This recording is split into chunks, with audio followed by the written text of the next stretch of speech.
50장 22절에서 26절까지 말씀이에요. 지난주 거 더 있네요. 괜찮아요. 우리가 찾으면 되지. 창세기 50장 22절에서 26절.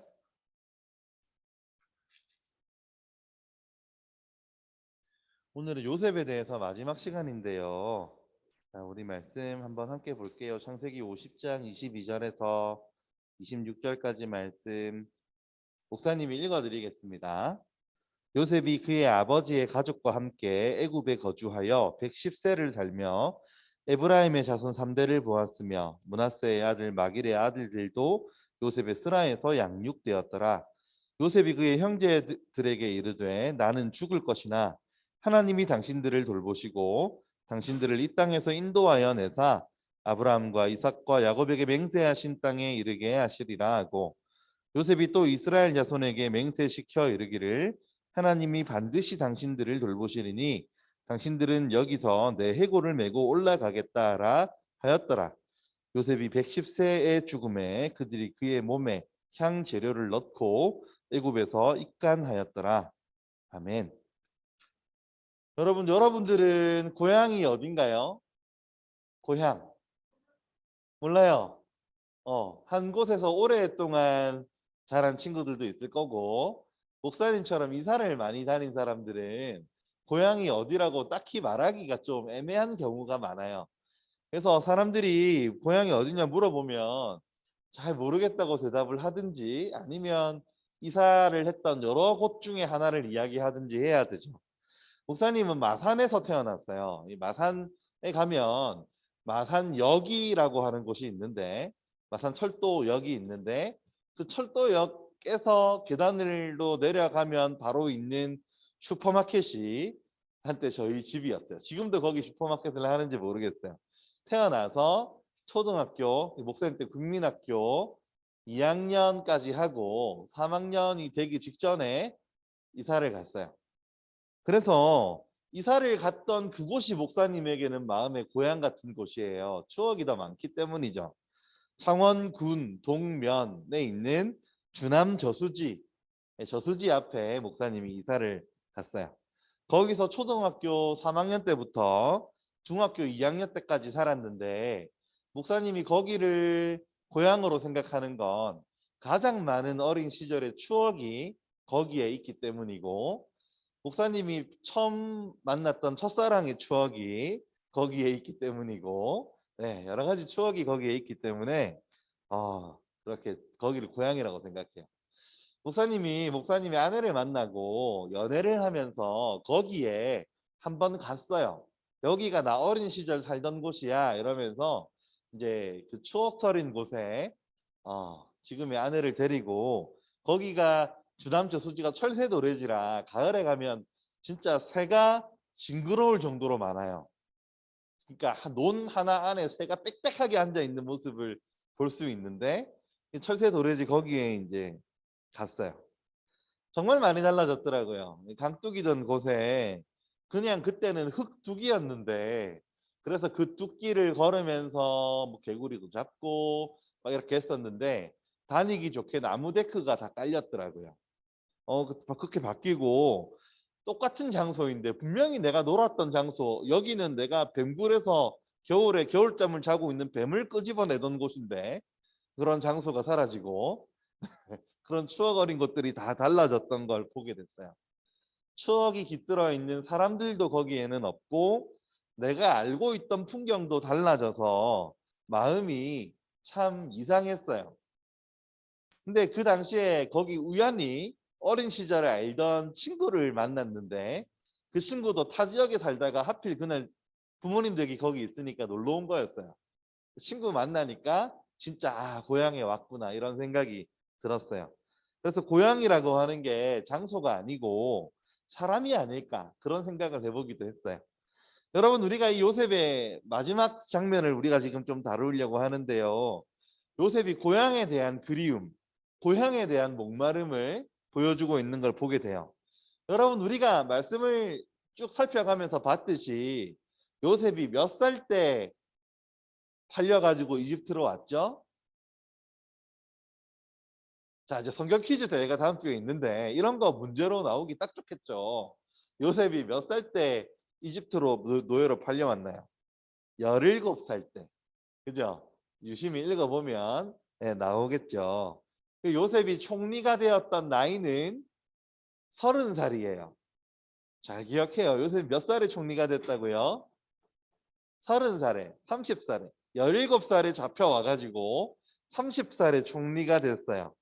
그리고 요셉이 언제까지 총리를 했는지, 뭐 언제 은퇴했는지 이런 이야기는 나오지 않지만 애굽의 2인자라 그랬죠. 이집트의 그 애굽의 왕 다음 가는 권력을 지니고 있었기 때문에 왕의 인장반지 정도를 가지고 있는 그 위치라면, 그 초강대국의 그런 위치라면 요셉이 가지고 있는 수도 없이 많은 돈, 재물, 권력 이런 게 요셉에게 있었을 거예요. 그리고 오늘 우리 성경 퀴즈에 나오는 질문이기도 하지만 요셉은 몇 세에 죽었다고요? 110세. 110세를 살고 죽었어요. 여러분들은 110세라고 하면 좀 현실감이 없다고 생각할 수 있지만 지금 우리 교회 돌아가신 장로님 연세가 96세에 돌아가셨어요. 그러니까 여러분 110세 절대 불가능한 나이가 아니겠죠. 이렇게 여러분 총리가 된 이후로 요셉은 80년 살았어요. 애굽에 와서 93년을 살았고 총리가 된 다음으로는 80년 살았어요. 여러분 어떻게 생각하세요? 80년을 이집트에서 살았다면, 아니 93년을 노예로 지냈던 시간까지 포함해서 93년을 이집트에서 살았다면 요셉은 이집트 사람이에요? 아니면 히브리 사람이에요? 아니 지금 인생의 대부분을 이집트에서 살았잖아요. 그죠? 80년이라는 세월을 그 많은 권력을 누리며 살았잖아요. 정작 어린 시절 17살까지밖에 살았던 그곳을 고향이라고 말해야 할까요? 요셉에게 있어서 고향은 무슨 의미가 있을까요? 고향에 돌아가도 자기의 형들이나 아버지나 자기 일족이 전부 어디에 와 있어요? 이집트에, 애굽에 와 있어요. 더 이상 그 고향이라고 불리던 곳에는 자기가 아는 인물들이 없을 거예요. 그래서 애굽에서 애굽 사람 만나가지고 그 제사장의 딸과 결혼해서 아이를 놓고 그렇게 살았다면 요셉은 유대인보다는 애굽 사람에 가까운 사람이었겠다 싶고, 그 정도면 이민자로서 잘 살았던 것 같아요. 그런데 요셉이 이상하게도 오늘 말씀을 보니까 그의 인생 마지막에 고향을 그리워해요.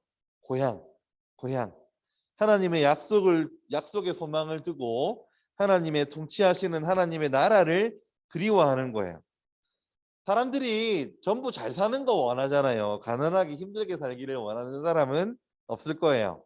요셉은 더 이상 잘 살 수 없을 정도로 잘 사는 사람이라서 모든 사람이 부러워할 만한 인생과 삶을 살았음에도 불구하고 요셉의 인생 안에는 여전히 허전함이 있고 그리움이 있고 고향이 그리운 거예요. 요셉이 형들에게 유언을 남겼어요. 죽으면서 형제들에게 나는 죽을 거지만 하나님께서 여러분들을 돌보시고 이 땅에서 인도하여 내셔서 아브라함과 이삭과 야곱, 자기의 손자들에게 약속하신 땅에 이르게 하실 겁니다. 그때 내 해골을 메고 다시 올라가겠다고 맹세해 주십시오. 그러니까 내가 지금 여기 이집트에서 애굽에서 죽지만 내가 죽은 다음에 해골이라도 고향 땅에 가고 싶다라고 하는 이 요셉의 열망은 정말 가난하고 힘들 때 요셉을 붙들어준 힘이었고, 요셉이 최고의 부자가 되고 높은 자리에 갔을 때도 백성을 잊지 않게 만들어준 힘이었을 거예요. 요셉은 한 번도 고향을 잊어버린 적이 없어요. 그 말은 무슨 말이에요?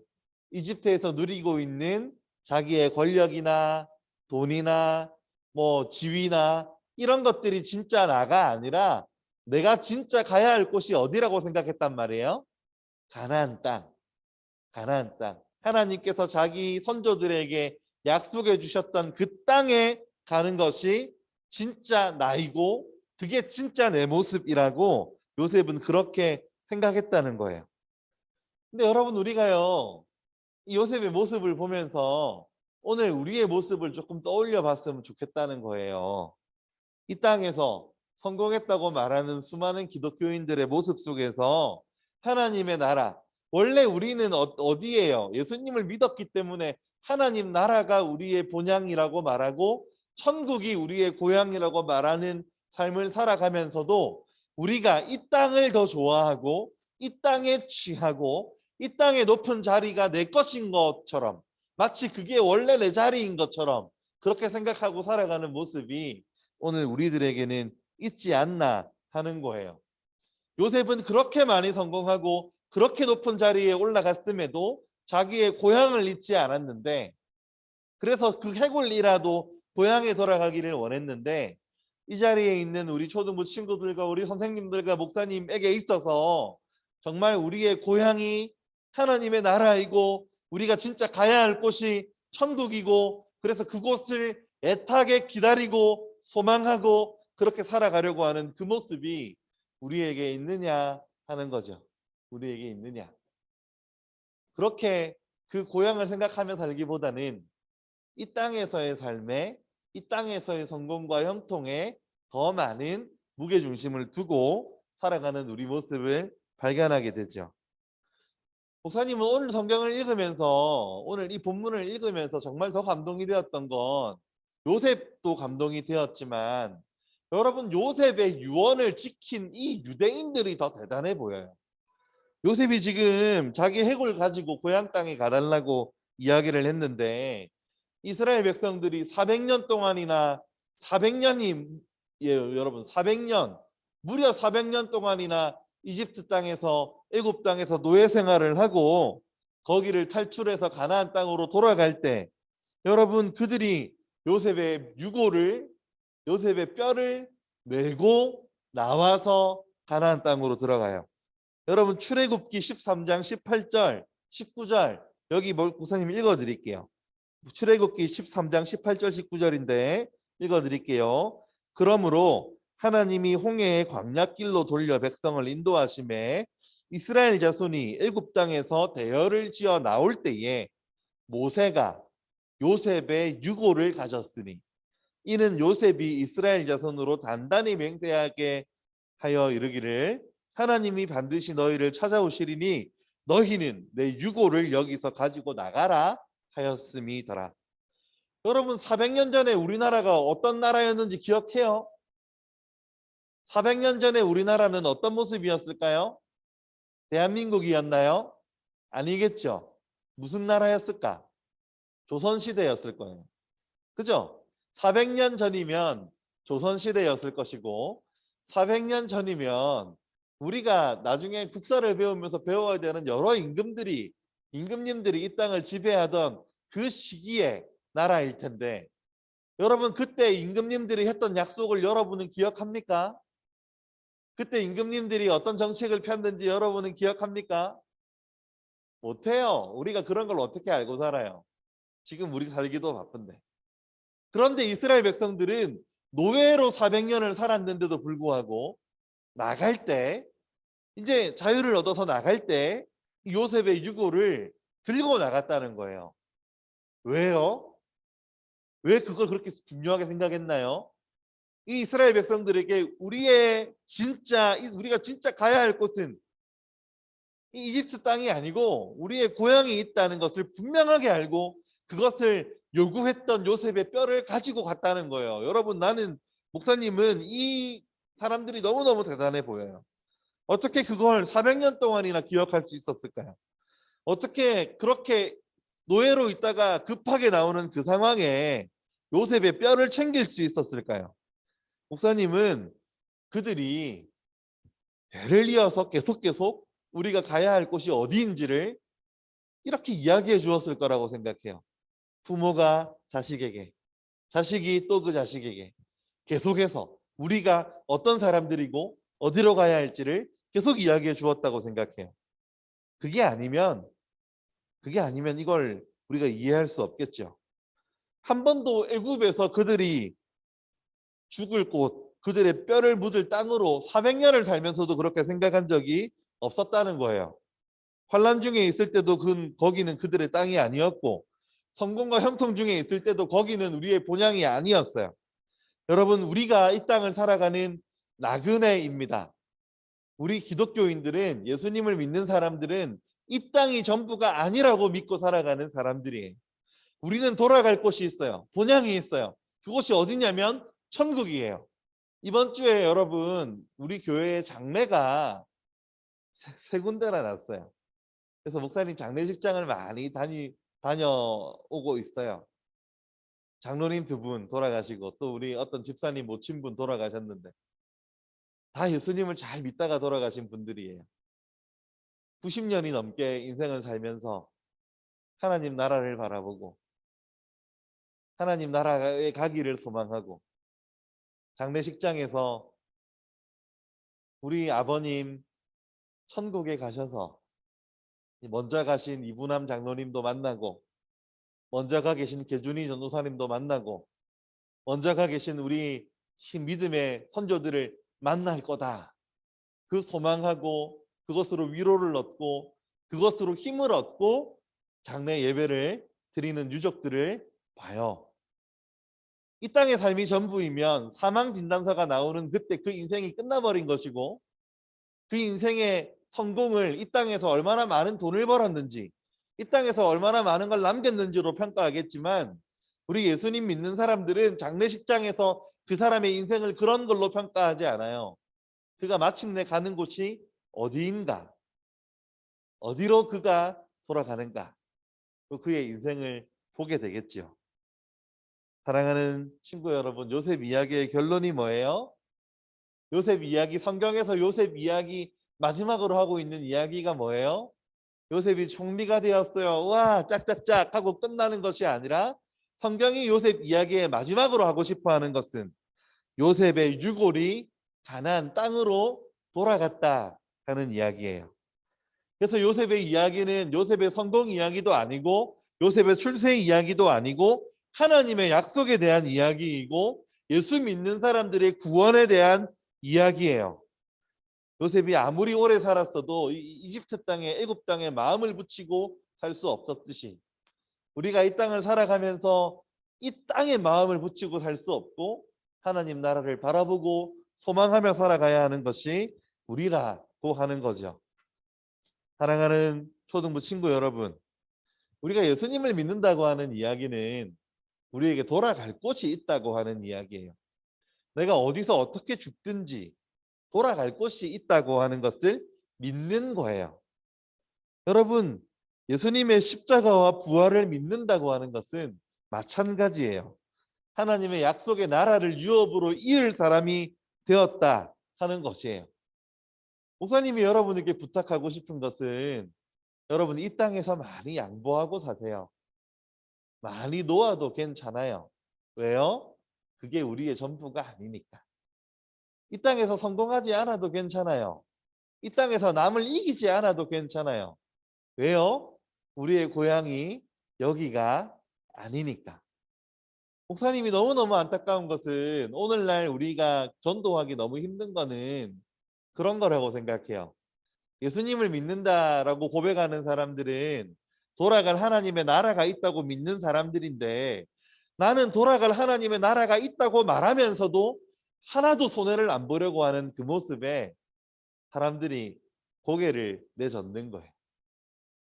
우리가 돌아갈 하나님의 나라가 있어 부활이 있어라고 이야기를 하면서도 조그만 것 하나도 손해보려고 하지 않고 조그만 것 하나라도 섬기려고 하지 않고 조그만 것 하나라도 다 가져야겠다고 이야기하면서 살아가기 때문에 우리 기독교인들을 사람들이 이상하게 보는 경우가 생기는 거예요.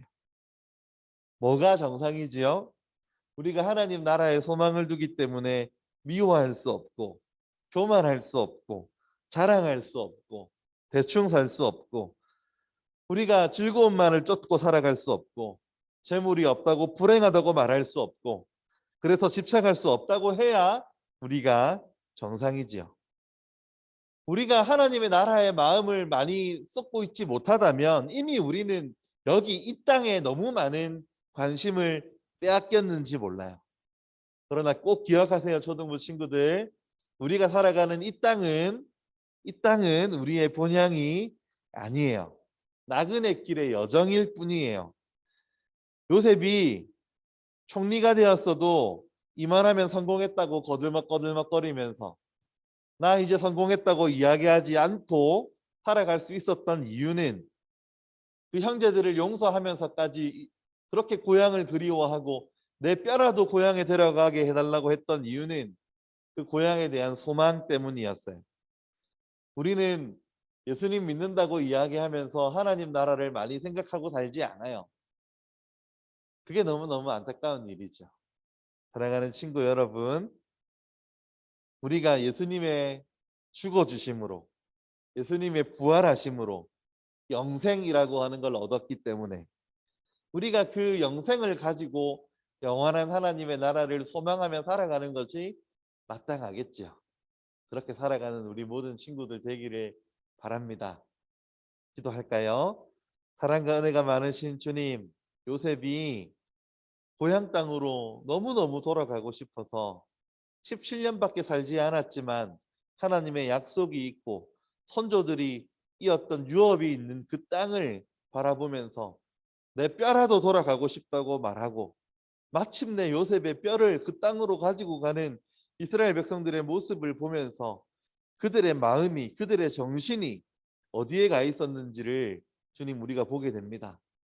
이 땅에 눈을 빼앗기지 않고 이집트의 아버지 하나님 부요함과 황홀함에 마음을 빼앗기지 않고 본향 땅을 그리워하고 사모했던 그들의 모습을 보면서 아버지 하나님 우리도 우리의 본향에 아버지 하나님의 나라에 마음을 두고 소망을 두며 살아가는 모든 초등부 친구들 되도록 주님이 인도하여 주시옵소서. 우리가 이 땅에서 양보할 것들은 양보하게 하시고 내어줄 것들은 내어주게 하시고 아버지 하나님 영원을 소망할 뿐만 아니라 소유한 사람들로서 넉넉한 모습을 세상 사람들에게 보여줄 수 있는 우리 모든 초등부 친구들 되게 하여 주시옵소서. 살아계신 예수님 이름으로 기도하옵나이다. 아멘. 하늘에 계신 우리 아버지여, 이름이 거룩히 여김을 받으시오며 나라가 임하시오며 뜻이 하늘에서 이루어진 것 같이 땅에서도 이루어지이다. 오늘 우리에게 일용할 양식을 주시옵고 우리가 우리에게 죄 지은 자를 사하여 준 것 같이 우리 죄를 사하여 주시옵고 우리를 시험에 들게 하지 마시옵고 다만 악에서 구하시옵소서. 나라와 권세와 영광이 아버지께 영원히 있사옵나이다. 아멘.